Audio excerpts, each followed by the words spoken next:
This is Pet Life Radio. Let's talk pets. Hey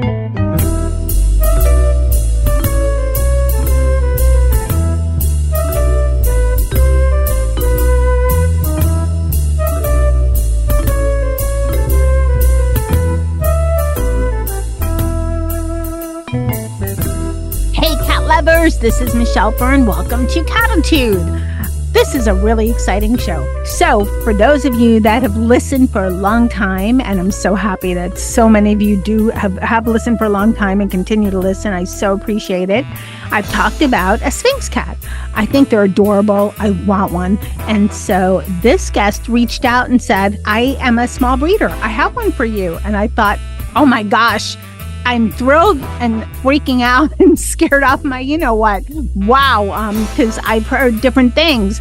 And then I was communicating back and forth with Christina, found out that not everything I thought was true. So this is going to be a great show. Stay tuned. We'll be right back. Take a bite out of your competition. Advertise your business with an ad in Pet Life Radio podcasts and radio shows. There is no other pet-related media that is as large and reaches more pet parents and pet lovers than Pet Life Radio. With over 7 million monthly listeners, Pet Life Radio podcasts are available on all major podcast platforms, and our live radio stream goes out to over 250 million subscribers on iHeartRadio, Odyssey, TuneIn, and other streaming apps. For more information on how you can advertise on the #1 pet podcast and radio network, visit PetLifeRadio.com/advertise today. Let's Talk Pets on PetLifeRadio.com.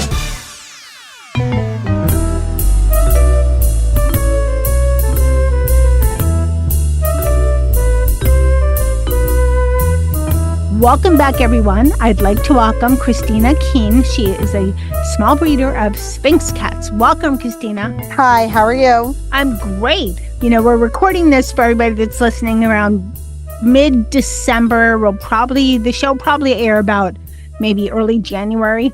And I'm so ready for time, like relaxed time, How about you?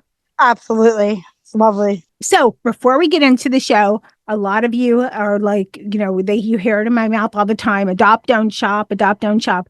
Okay, first, in my defense, Christina is offering a Sphynx cat to me, so I'm not shopping technically.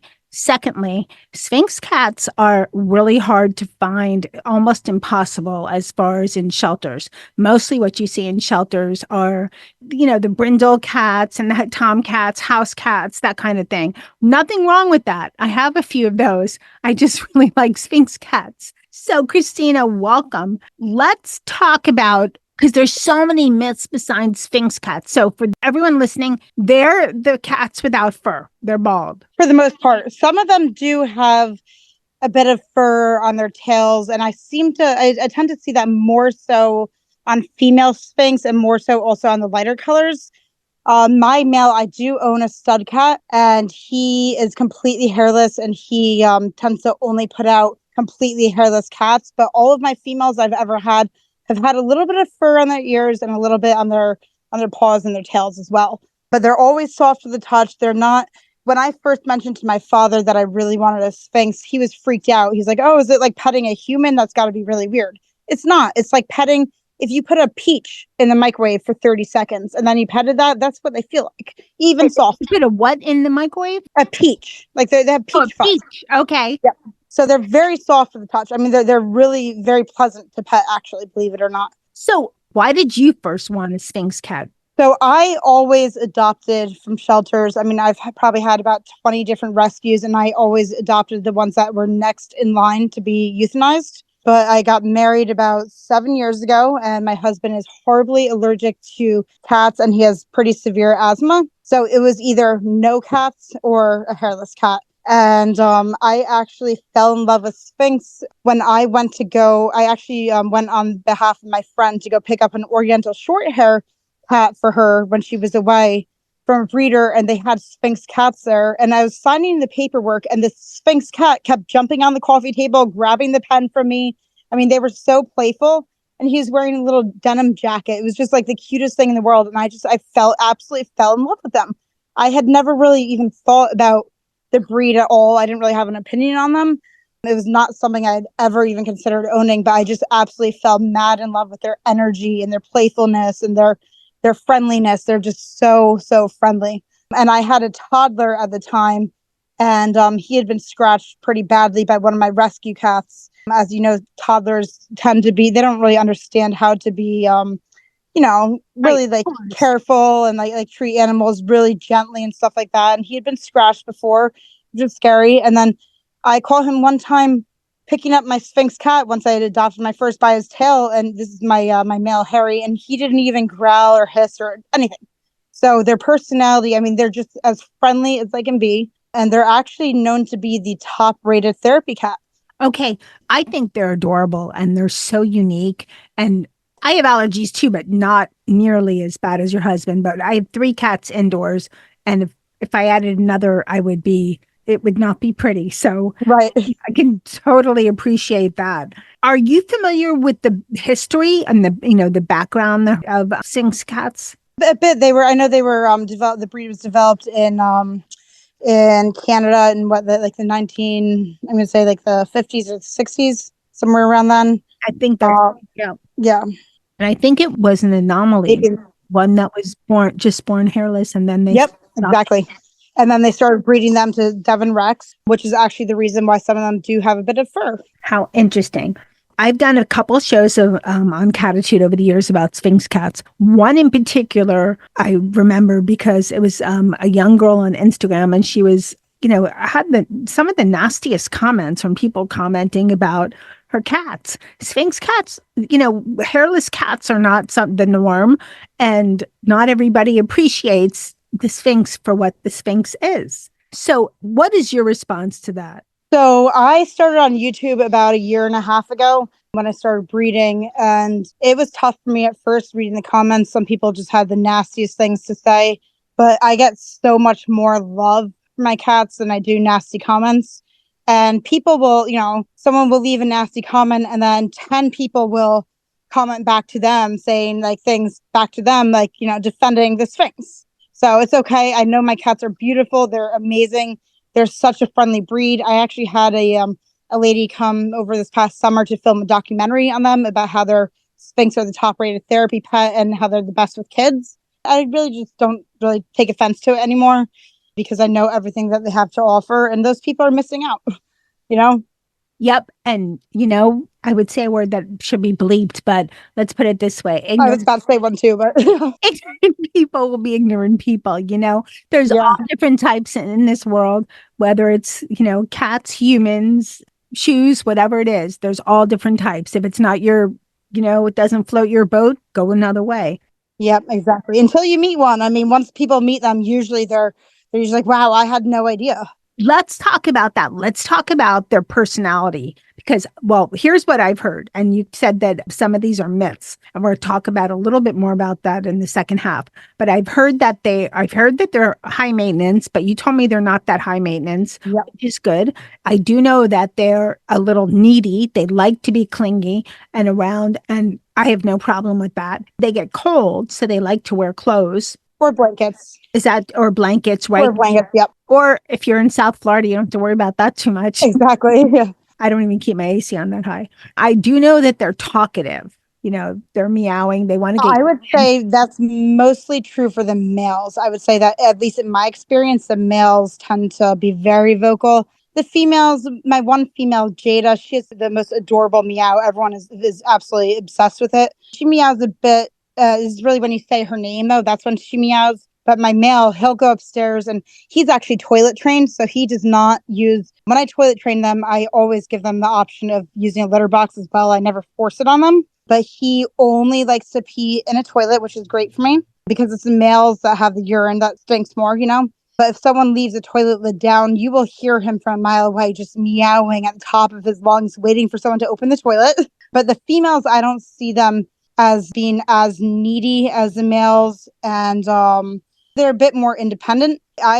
For one, I tend to prefer male cats. I just love the energy that they have, and and all of that. But the males definitely require a little bit more attention and so on. But when you open your door, when you come home in the evening or whenever you arrive home, you will always find, especially your male cat, waiting for you by the door to greet you like a dog. They're very dog-like. I had dogs before cats, and I've had cats. I was reading that you had German Shepherds first, right? Yep, German Shepherds. Same as me. I always had German Shepherds growing up. Then I had 2 rescues. The last one, he passed August 2020. Oh. Still sad to me. I know. It's always hard. That's the hardest part about owning a pet is you know that they're not going to live forever. And then when it happens, you always wonder, is it worth it? Was it worth it that you had to go through that? Like, was it all? But it was worth it, So right now I have 2 females. They're all with fur. So Dennis, who's a Maine Coon, and we had to recently shave him. And the other cats don't like him right now until he grows out his hair. I think. Oh my gosh, the scent should be gone. It's been over a month. How you pet one, you pet the other, you put their smells on each other. Yeah. That. And my one female, Molly, is Tuxedo. She's the major diva. I love Tuxedo. Charlotte, who's her sister from another litter and another mister. And they don't get along. She hissed at her. Molly, you can't pick up. You can only pet. And my significant other dotes on her. So that's like his mistress. That's what I call it. And and Charlotte is misunderstood. I tried every trick with the litter box. Nothing seems to work. So it depends on her mood. And she could hiss at you and then you pet her and she's fine. So she's a little bit, she was in the community. I see that in female cats. I've never seen that in a female Sphynx. Female cats definitely tend to be much moodier and more growly and so on. Male cats, but it's strange. Female Sphynx, I don't know, maybe it's just a breed or maybe it's been my luck, but I've had about 5 different female Sphynx and they've all been just the sweetest, friendliest, most snuggly cats in the world. And I only had one Sphynx ever who I retired as a breeder because I didn't want to breed this into the breed, but she was, she would growl sometimes if she didn't want to be moved off of like her favorite spot or something like that, or like she would growl for random reasons, that's the only time I've ever had a Sphynx that even growled ever. But typically like the female Sphynx are so loving. When I bought my most recent queen, which is a breeding female, I picked her up in Brooklyn and I took the train back to Manhattan with her. And she was purring, but as soon as we got on the train, she was purring immediately, which is unheard. Like immediately she just isn't that crazy? Maybe because there was a pigeon on the train, also. But I don't know. Hey, it's New York. I mean, exactly. Yeah, but she's the sweetest thing. I mean, she likes to snuggle almost too much. Their body temperature is higher than other cat breeds. I think it's about 2 degrees higher than other breeds, which is also the reason they do eat a bit more than other breeds. But I don't see that they don't really tend to go through food so much more. I mean, they supposedly eat about 2.5 times out of any other breed in order to, because their metabolism is high in order to regulate their body temperature. I don't feel like I go through too much more cat food. And maybe that's because Sphynx cats are actually much smaller than they look. My largest cat is at her biggest. She's 9 pounds. Oh my gosh. That's at her biggest. My male is about 7.5 pounds, and I've had a few females that were maybe just under 6 pounds. So they look huge in photos because you see their muscles and everything, but they're really small cats. They're very portable. For instance, emailed you a photo of a cat on Santa's lap a little while ago, and that belongs to someone I adopted a kitten to back in August. His name was Al Pacino. She took him to go sit to get a photo on Santa's lap. She takes him to work every day to her office. Every single day, he has a space in her office. Isn't that great? I had no idea they were so small. They're very small. They're a very, very small breed.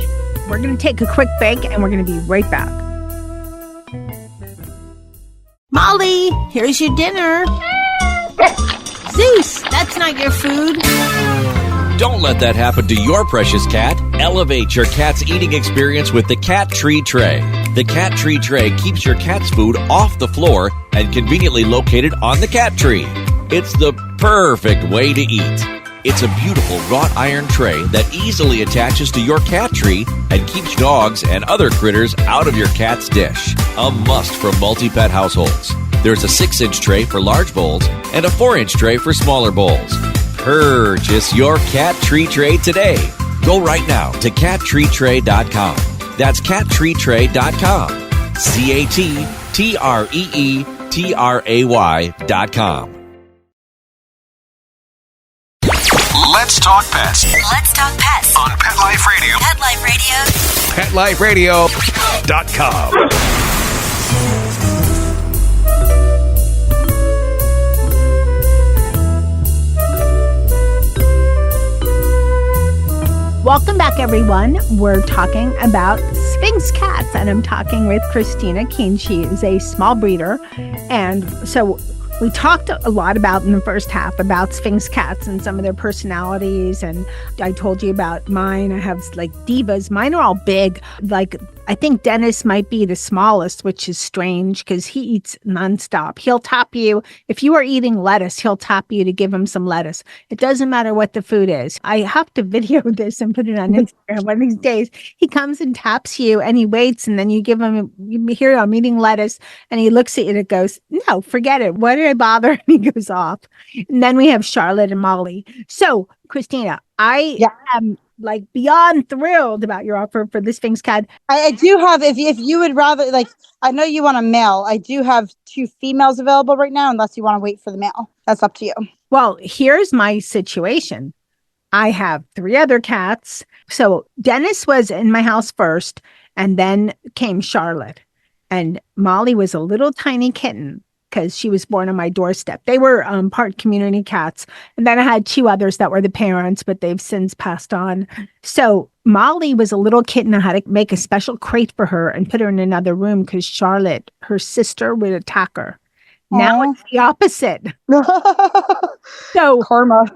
right. That's my biggest concern is, how do I bring a Sphynx cat into the household, a cat that doesn't have fur to protect it, from any kind of cat attitude, scratches. Well, I am actually glad. I did want to actually speak about this. Actually, the lack of fur to protect themselves. One of the things, I know we'll touch more on this later about the maintenance, but one thing that's really, really important to do is you must keep their nails clipped. My female cat, Jada, has a huge scar about maybe 8 inches long on the side of her, on her left side from when she was a kitten. She was scratched, and then she developed cysts and she had to have surgery. So that's very important. But I've never seen a Sphynx cat not get along with other cats. I don't know that it would even necessarily be picked on. I think it's just so different. And if you have dogs, so you do have dogs, is that correct? Not anymore. They both not anymore. Oh, maybe you need over another the dog. years. One was recent and one was 3 years ago. Okay, because Sphynx cats notoriously prefer dogs over cats. They tend to get along very well with dogs, but I really wouldn't stress it too much. I've never, a lot of people that I've placed Sphynx kittens in homes with other cats, that they were worried about the same thing, and it's been a non-issue.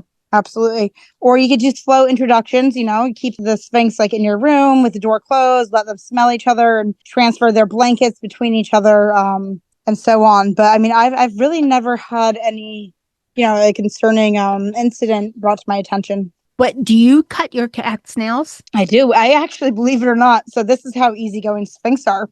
On my boy, I use an electric nail clipper that makes a loud buzzing sound. When I turn it on, he comes up to me and he puts his paws on my legs, on my knees. Oh my gosh. It's a totally different type of breed. They are not cats, I swear.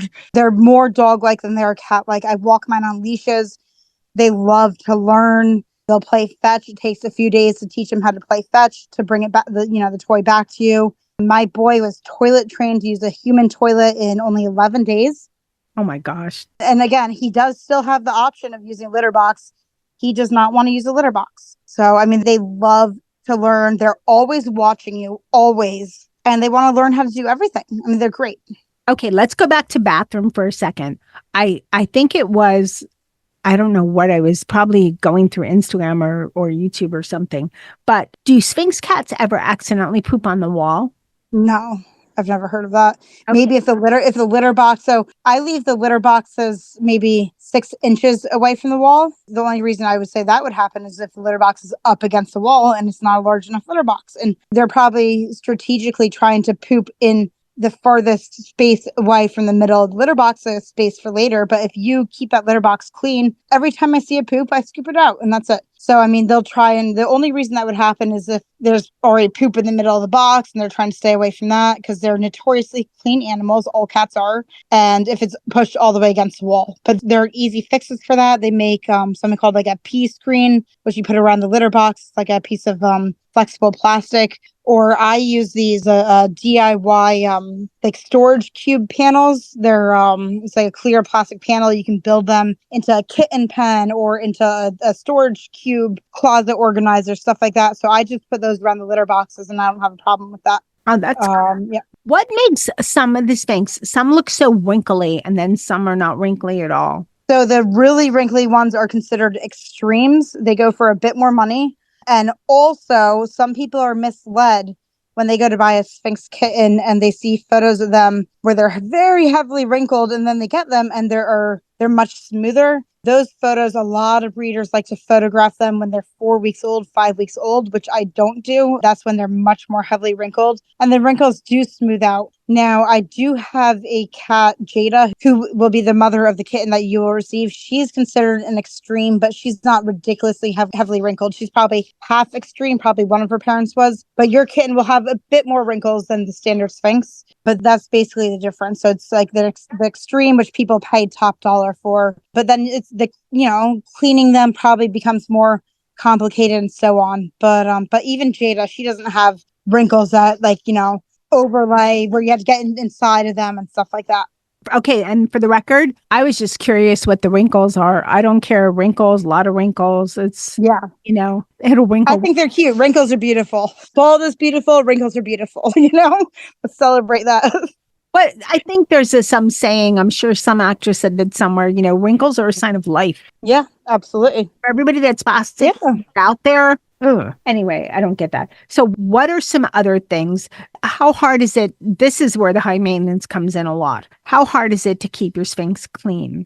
I have not bathed my cats. I can't tell you how long it's been. I bathe as needed. There have been times where it was needed once a week, but it's not. Maybe it's because it's not, we're getting to the winter, and also my cats don't tend to produce a lot of oils.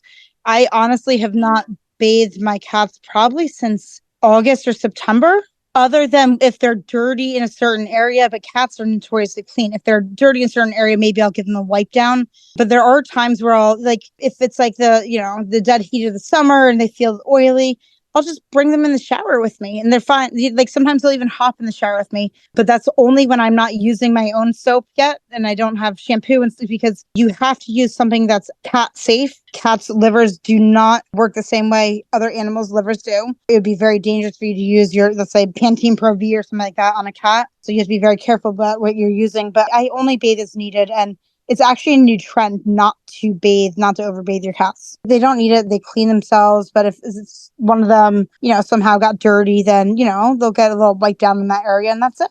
Okay. Thank you for that. Their ears. You do need to clean their ears, but that's very easy. I recommend the cotton swabs that you can buy at your local pharmacy. You get a box of 100 for $4. It's like a long wooden stick with a cotton swab on the end. Those are great because they don't bend. And you should also, I recommend asking your veterinarian how to do it properly, because I was not aware initially how deep you're actually supposed to go in. Their ear canal goes straight down. So you go deeper than really you're comfortable with. That's important because they don't have fur in their ears that will keep stuff from falling in. But again, sometimes it'll be weeks before I need to clean their ears. You can visibly see when their ears are dirty.